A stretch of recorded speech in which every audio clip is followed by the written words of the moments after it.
Hello everyone, I am Assistant Professor Jayendra Patel from Mechanical Engineering Department, Mahatma Gandhi Institute of Technical Education and Research Center, Navsari. This is the 17th lecture on the subject Indian Constitution, and in this lecture we are going to continue with the financial power distribution between union and states. Now let us talk about the distribution of the non-taxable revenues.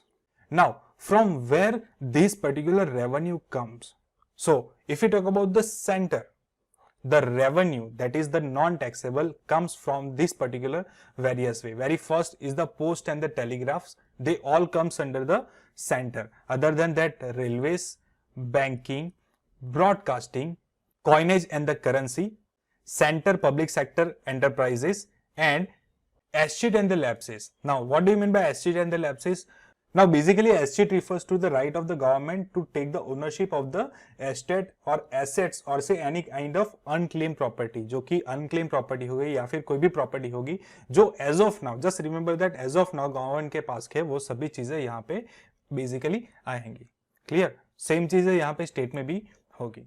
Now let us talk about the state properties. Now state कहाँ से revenue कमाएगा non taxable? So basically state के पास होगा irrigation, forest, fisheries and the state public sector enterprises. Clear? So ये सभी चीजें states के अंदर में आती हैं और स्टेट उनसे रेवेन्यू कलेक्ट कर सकता है. सो बेसिकली अगर हम एम्प्लॉयमेंट के हिसाब से बात करें तो वो जो भी एम्प्लॉयज इस पर्टिकुलर डिपार्टमेंट में काम करते हैं वो सभी एम्प्लॉयज सेंट्रल एम्प्लॉयज कहलाएंगे और जो भी एम्प्लॉयज इस पर्टिकुलर डिपार्टमेंट्स में काम करते हैं वो सभी एम्प्लॉयज क्या कहलाएंगे? स्टेट एम्प्लॉयज कहलाएंगे. क्लियर? सो ये सभी चीजें हैं जो कि नॉन टैक्स रेवेन्यू जनरेट करते हैं for the centre and the states. Now the third thing, this were the tax and the non taxable revenues. Now other than that states को कई बार ग्रांट्स भी मिलती हैं. Okay, so basically let us talk about the various kind of grants that can be given to the states. Now there are total 3 types of grants available. Basically हम बोले तो 2 types की ही grant होती हैं. Very first is the statutory grants and second is the discriminatory grants. Now there are some other grants also available, so we have considered third category, but basically there are 2 categories only. कोई भी books में आप देखोगे तो there are only 2 categories available. So let us talk about the statutory grants. Now article number 275 basically empowers the parliament to make grants to the state which are in need of the financial assistance and are not available to every state.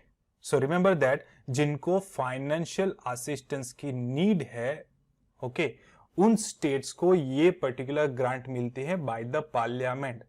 So एक तरीके से देखो तो parliament के पास पूरा का पूरा control है कि किन स्टेट्स को ग्रांट मिलनी चाहिए, किन स्टेट्स को ग्रांट नहीं मिलनी चाहिए. Okay, so it is not given to each and every states. Clear? Also the different sum may be fix for the different states.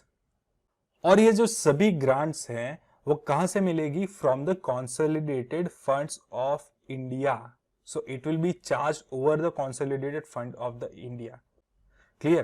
Now, apart from these particular general grants, the Constitution also provides the specific grants for promoting the welfare of the scheduled tribes areas in the state, or say raising the level of the administration of the scheduled tribe areas in some states like the state of Assam. Clear? So इनको बोलते हैं specific grants.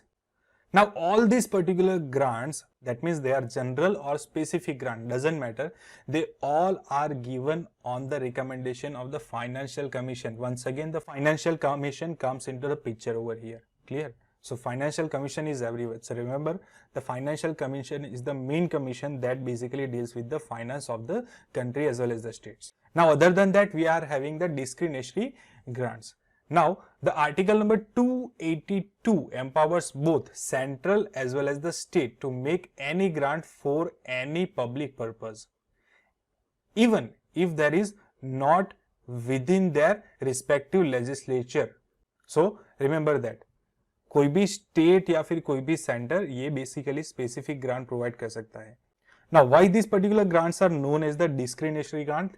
The reason is being that the center is under no obligation of giving these particular grants and the matter lies within its discretion. Means it is totally upon the center.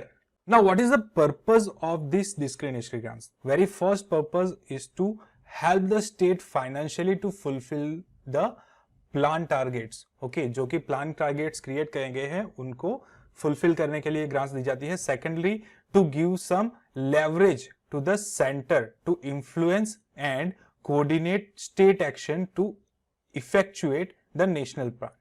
Now notably this discretionary grants basically forms the larger parts of the central grants to the states. Okay, so हमको लगता होगा कि statutory grants ज्यादा होगी, लेकिन यहाँ पे discriminatory grants ज्यादा पार्ट प्ले करती हैं. Clear? Other than that we are having other grants also available. Now the constitution provides this type of grant but they are available for the temporary period only. Now for an example we can take the example of the jute and the jute products.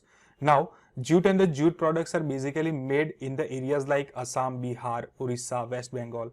Okay, so instead of the export duties, the grant were provided for the limited period of the 10 years because there is a temporary period. So grant was provided for the limited period of the 10 periods, and this whole sum was charged on the consolidated fund of the India, that is the central consolidated fund. Okay, and given to the state. Okay, state को दिया गया था on the recommendation of the financial commission. Clear? So this is one of the best example for other kind of grants. So as I told you, there are total 3 types of grants available: the statutory grants, the discriminatory grants, and there are third variety which is the other type of grant. Basically this is not the category but it is just an extra part. Clear? Now हमने कई बार देखा ये financial commission. So let us discuss about the financial commission. Now article number 280 provides for the financial commission as a quasi judicial body. Now this particular financial commission is constituted by the president every 5 years or even earlier. Many times कई बार ऐसा होता है कि 5 साल से पहले भी constitute कर दिया जाता है. And the main function of the financial commission is to make the recommendation to the president on the financial matters of the center. Clear? Now, let us talk about the other function of the financial commissions. Now, the very first function is the distribution of the taxes.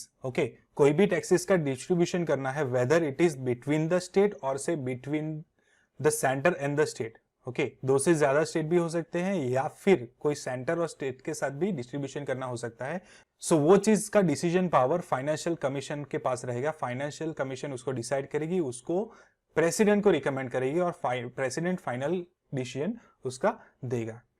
Secondly, the principles which should be govern the grant in aid to the state by the centre. जो centre grants provide करती है, हमने जो 2 types की grant देखी, वो grant कैसे provide होनी चाहिए उसकी रिकमेंडेशन फाइनेंशियल कमीशन करता है. Third function is to take the measures needed to increase the consolidated funds. So इसका रिकमेंडेशन भी फाइनेंशियल कमीशन ही करता है. And lastly, any other matter that is referred to it by the president in the interest of the sound finance. यानी कि good finance के लिए अगर प्रेसिडेंट कोई रेफरेंस मंगवाता है फाइनेंशियल कमीशन से, वो सभी मैटर पे फाइनेंशियल कमीशन उसको रिकमेंडेशन देता है. नाउ यहाँ पे मैं रिपीटेडली बोल रहा हूँ recommendation. Okay, so basically financial commission सिर्फ रिकमेंडेशन देता है, उसको नेसेसरीली फॉलो करने की जरूरत नहीं है.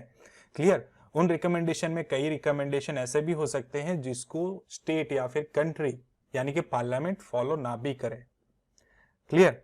सो we can say that the financial commission is a kind of balancing wheel of the fiscal federalism of the India. Now however, basically planning commission also included in this particular part, but mostly it is a non-constitution and non-statutory body. Now over here there is a word, okay, there is one word fiscal. Now what do you mean by fiscal? Fiscal is basically a one kind of legal word to represent the country's financial capability. Okay, हम हिंदी में एक word use करते हैं राजकोषी, okay, या फिर राजकोष. So basically उसका English और से पॉलिटिकल नेम है fiscal. Clear?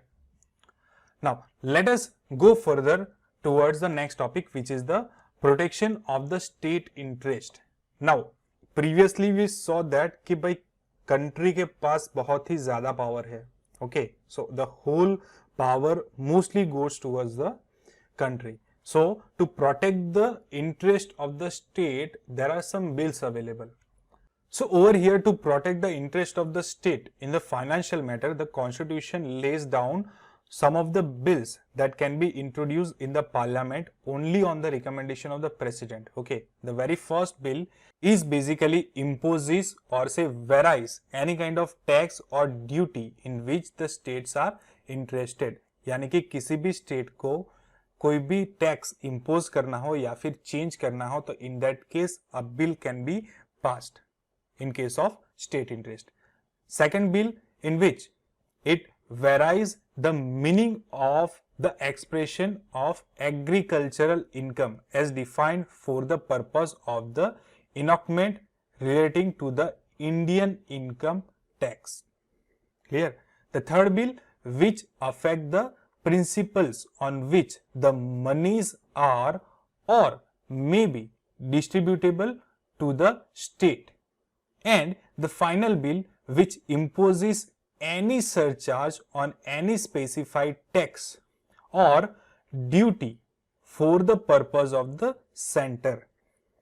So, the state has power to apply for these four kind of bill, but on the recommendation of the president. President को पहले recommend करना पड़ेगा, उसके बाद president उसको parliament में introduce करवाएगा. Okay, so these four bills are available to make and keep the interest of the state in the center. Now, other than that, there are some borrowings by the states and the centers are also there. Okay. Now, very first, the central government can borrow either within the India or outside. The center can borrow within the India or outside upon the security of the consolidated fund of the India, or can give guarantee, but both within the limits fixed by the parliament. So, अगर consolidated fund पे कोई भी threat आता हो या फिर कम होने लगता है, तो in that case central government has the capability to borrow outside or inside the India and to keep and maintain the consolidated fund. But उस पे भी एक limit ready की गई है by the parliament. जो कि limit होगी उसकी limitation में ही उनको borrowing करनी पड़ेगी. Now, secondly, similar way, the state government can also do the same thing, but he can only borrow within the India. He cannot go outside without the permission of the center. Now, state की limits कौन decide करेगा? The legislature of that particular state. So clear? Now, the central government can make any loan to any state or say give guarantee in respect of the loan raised by the state. But any sum that is required for the purpose of making such kind of loan will be charged on the consolidated fund of India. यानी कि जो consolidated fund होता है India का, उसमें से central government states को loans provide करेंगी. Okay. Other than that, a state cannot raise any kind of loan without the consent of the center. If any part of the loan is given by the state is still outstanding. Okay. And if still state wants the loan, then in respect of which a guarantee has to be given by the center. So this is what the limitation of the states. अगर state की कोई भी loan outstanding होगी तो वो particular loan को पे किए बिना स्टेट कोई अलग लोन नहीं दे सकता. अदर देन दैट सेंटर को उसकी गारंटी लेनी होगी. ओके, अगर लोन चाहिए ही चाहिए तो सेंटर को उसकी गारंटी लेनी होगी. Clear? Now let us talk about some of the immunities given to the intergovernmental tax. There are some immunities available, and this particular immunity is given in most of the federal constitutions. Okay, the Indian constitution also contains the same rule, the immunity from the mutual taxation. Okay, and make some of the provision with regards to them. Now over here there is some exemption available in the central property from the state taxation. But before going towards them, we need to understand what do you mean by the property. Property का exact meaning क्या होता है। Property को mostly हम normal तरीकों से ले लेते हैं, okay, but property has a specific meaning. Now over here the word property basically includes the land, building, chatters, shares, debts, everything that has the money value and every kind of property. The property may be movable, जिसको हम move कर सकते हैं. It may be immovable, जिसको हम move नहीं कर सकते. यानी कि स्टेट बिल्डिंग्स हो गई. मूवेबल प्रॉपर्टी में कैश भी हो सकता है, गोल्ड भी हो सकता है, कुछ भी हो सकता है. Other than that properties can be tangible. Tangible means जिसको हम फिजिकली टच कर सकते हैं. ओके, लाइक बिल्डिंग हो गई, बिल्डिंग्स को हम फिजिकली टच कर सकते हैं. Other than that the property can be intangible also. Okay, some kind of properties can not be touched also. Okay, यानी कि जो कि सॉफ्ट मनी हो गई, जो बैंक में जो रुपया पड़ा हुआ है वो बेसिकली हमारा ही रुपया है, लेकिन हम उसको टच नहीं कर सकते. Other than that the logical values, okay, जो हमारा माइंड का क्रिएशन है, जिसको हम पैटर्न्स बोलते हैं, वो भी बेसिकली इंटेंजिबल प्रॉपर्टीज में भी आती है. So all this kind of things are known as the properties, and all these kind of properties comes under this particular definition. Now over here the property of the center is accepted from all the taxes imposed by a state or any authority within a state, like any kind of municipality हो गई, district board हो गया, पंचायत हो गए, and any kind of authority that can impose taxes. सो उनको कोई authority नहीं है कि सेंटर की प्रॉपर्टी पे टैक्स लगा सके. Now if you talk about the corporation और से the companies created by the centre, now they do not get the immunity over here. Clear? Now ये तो बात हो गई सेंट्रल प्रॉपर्टीज की. Now let us talk about the exemption of the state properties और से income from the central taxation. Now the property and the income from the state is exempted from the central taxation. Okay. पिछली slide में जैसे हमने देखा था, on the same way जो state की प्रॉपर्टीज या फिर स्टेट की जो इनकम्स होती है वो सभी इनकम्स सेंट्रल के टैक्सेशन से एग्जम्प्ट की गई है. But over here the centre can tax the commercial operation of the state if the parliament wants. Okay, so it totally depends on the parliament. Parliament यानी कि सेंटर पे depend करता है. Now notably the property and the income of the local authorities situated with in the states are not excepted from the central taxation. Similarly, the property or income of the corporation and the companies owned by the state can be taxed by the center. हमने previous slide में भी same चीज देखी थी. Okay, जो centre की जो property होती है, सेंटर की जो कंपनीज होते हैं या फिर कॉर्पोरेशन होते हैं, उनको भी इम्यूनिटी नहीं मिलती थी. इन द सेम वे यहाँ पे स्टेट के जो कॉर्पोरेशन होते हैं या फिर कंपनीज होते हैं, उनको भी इम्यूनिटी नहीं मिलती.